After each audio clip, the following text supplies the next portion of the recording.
Hi అండి అందరికీ. అందరూ బాగున్నారా? బాగుండాలని కోరుకుంటూ వీడియోలోకైతే వెళ్దాం. ఏంటక్కా మూటలేసుకొని అయితే కూర్చున్నారని అనుకుంటున్నారా? ఊరు నుంచి అయితే ఇవన్నీ తీసుకొచ్చుకున్నానండి. మీకు చూయించాలని వీడియో అయితే చేస్తున్నాను. ప్లీజ్ అండి వీడియో అయితే స్కిప్ చేయకుండా చూడండి. ఇవేంటివి అనుకుంటున్నారండి? కందిబేళ్ళండి. రేషన్‌లో అయితే ఇచ్చారు. చాలా బాగున్నాయండి. మా అత్తయ్య కానీ, మా అమ్మ గాని తీసి పెడుతూ ఉంటారు. మేము 3 మంత్స్‌కి ఒకసారి, 4 మంత్స్‌కి ఒకసారి వెళ్ళినప్పుడు అన్నీ తీసుకొచ్చుకుంటుంటామండి. అలాగే పాల ప్యాకెట్లండి. మా పిల్లలు ఇద్దరు చిన్నవాళ్ళండి.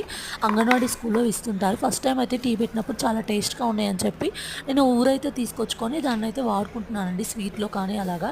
ఇక్కడ కొనేవి కూడా అవే ప్యాకెట్స్ కదండీ స్టోర్ చేసి రిలయన్స్‌లో అలా ఉంటాయని. నెక్స్ట్ వచ్చేసండి చక్కెరండి. అది కూడా రేషన్‌లోదే అండి. క్వాలిటీ కూడా బావుంది. పచ్చనగ బెల్లండి. అవి వచ్చేసి శనగల్ని మిల్లు పట్టించుకొని ఎండబెట్టుకొని తీసుకొచ్చుకున్నాను తిరగమోతు గింజల్లోకి. అలాగే చింతకాయ పచ్చడి అండి. ముడి చింతకాయ పచ్చడి. ఎప్పుడన్నా పచ్చడి తినాలనిపించినప్పుడు తెచ్చుకున్నాను. అలాగే అండి కొబ్బరి కారం అండి. ఇంటి దగ్గర నుంచి అయితే పట్టించుకొచ్చుకున్నాను. మా అత్తయ్య అయితే పట్టింది. ఇక్కడ పిల్లలు అది ఉంటారు కదా ఇబ్బందని.